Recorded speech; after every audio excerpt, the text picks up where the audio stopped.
Japan is easy, and that's exactly why people struggle. Not because Japan is difficult, but because it works differently. This video is the few details that will save you money, time, and stress, and will decide how you remember your trip.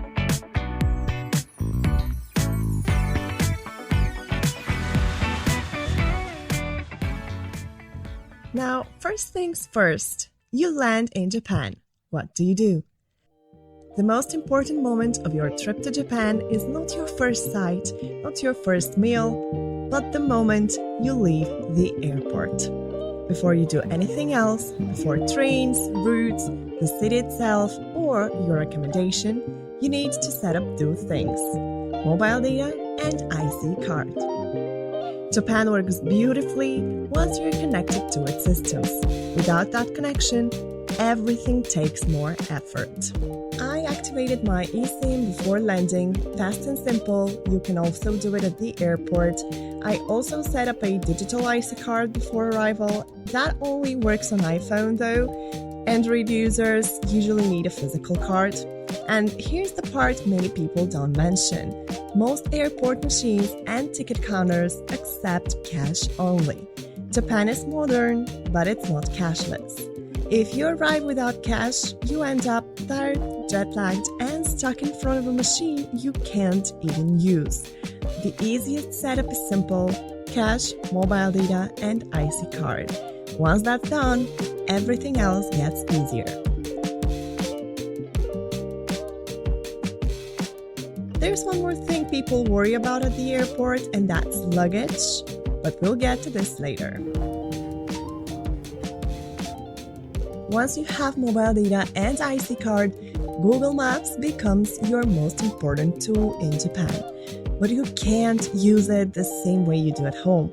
Trains here can share the same line, the same platform, even the same direction, and still behave very differently. That's where the confusion starts. When you open a route in Google Maps, you will see your line and next to it a station name that says to something.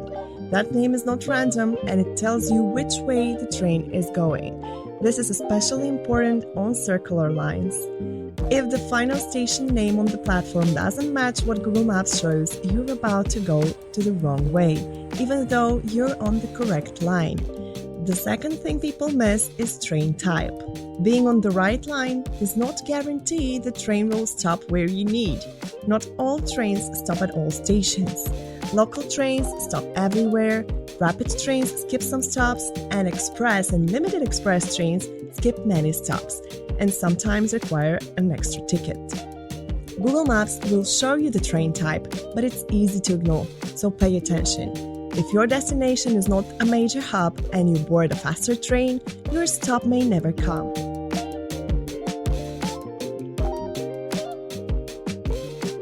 Your journey doesn't end when the train arrives. It ends when you leave through the correct exit, and many stations have dozens of exits. Shinjuku Station itself is famous with its more than 200 exits. Save it or screenshot it, and if you ever feel unsure, 10 seconds checking can save 20 minutes later.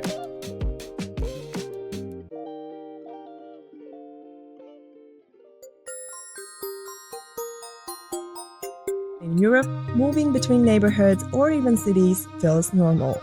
Distances are shorter, transfers are simpler, and planning your day around individual attractions usually works fine. And that's what we did. We kept jumping from place to place, spending most of the day underground, changing lines, transferring trains, navigating massive stations.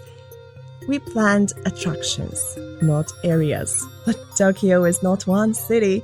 It's many dense zones, each one busy, layered, and each one enough for a full day of activities. Therefore, the biggest mistake we made was thinking in attractions instead of areas.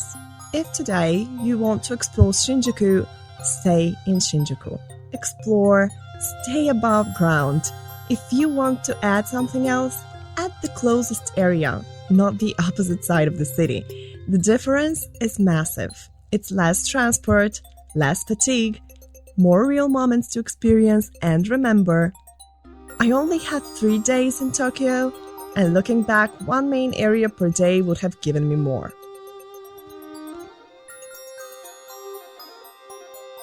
Given the huge tourist destination that Tokyo is, early reservations are inevitable.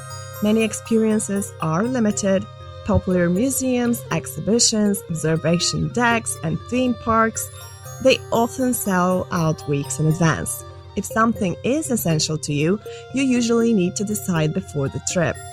Shibuya Sky, for example, opens its slots for sale 2 weeks in advance and sells out in a day.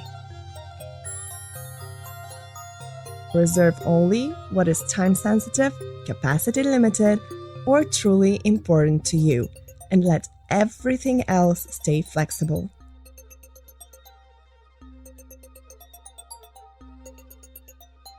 Now it's time to talk about the language barrier. Even in major attractions and large tourist-heavy places, you will be misled. In Japan, English will be a challenge. Just keep that in mind when something really matters. Now, something important here, just because English is less common does not mean that people don't want to help. It means communication works differently.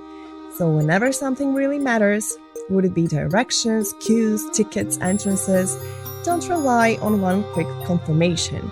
Ask in a way that requires a specific answer. Nowadays, Google Translate works perfectly fine as a tool. Personally, like Papago better. I find it more accurate for Asian languages. And of course, showing your map or a photo of a place or a number of an exit, visuals always help better.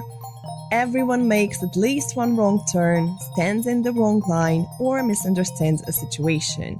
The goal isn't a perfect communication, the goal is reducing the consequences of the misunderstandings.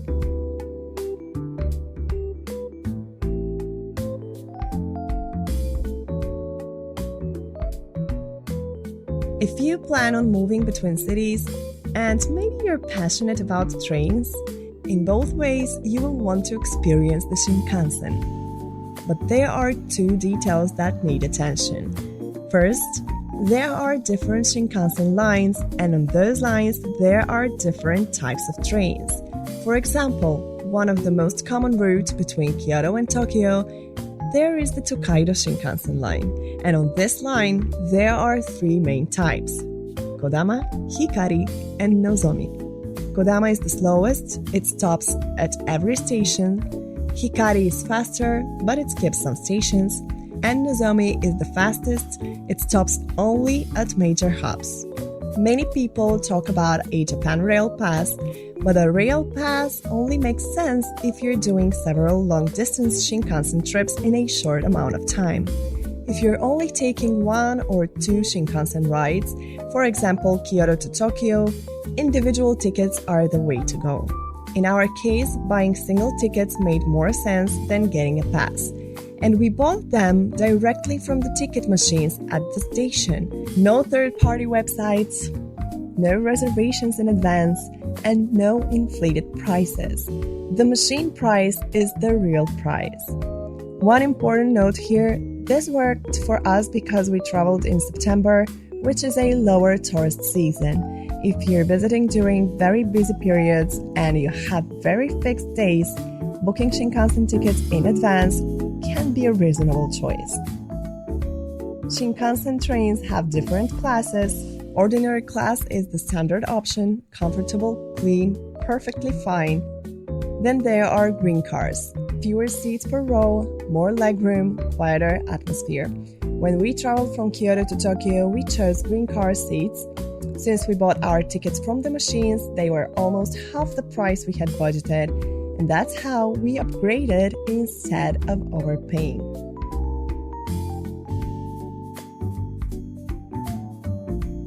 Most first-timers drag their suitcases everywhere, through stations, across platforms. You absolutely don't need to bother.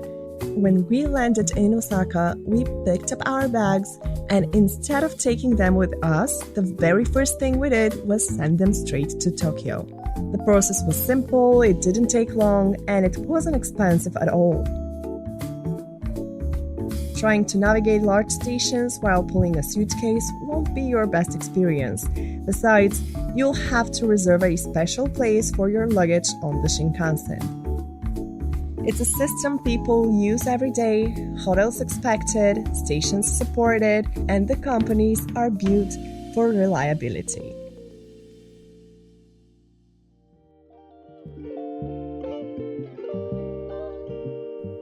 When traveling, there is one thing you notice when it's missing, and that's health insurance.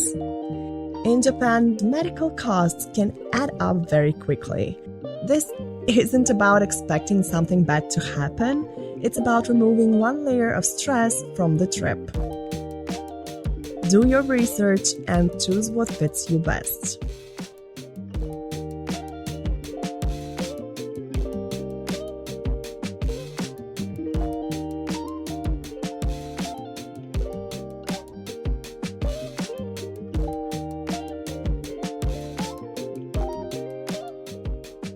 What do I mean when I say that Japan doesn't need any more travel tips?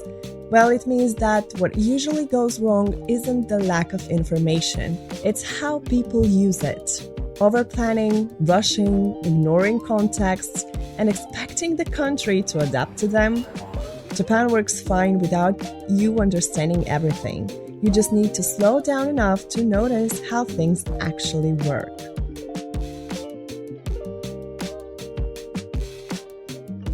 If you're curious how all of this looks in real life, there are vlogs from Japan on my channel.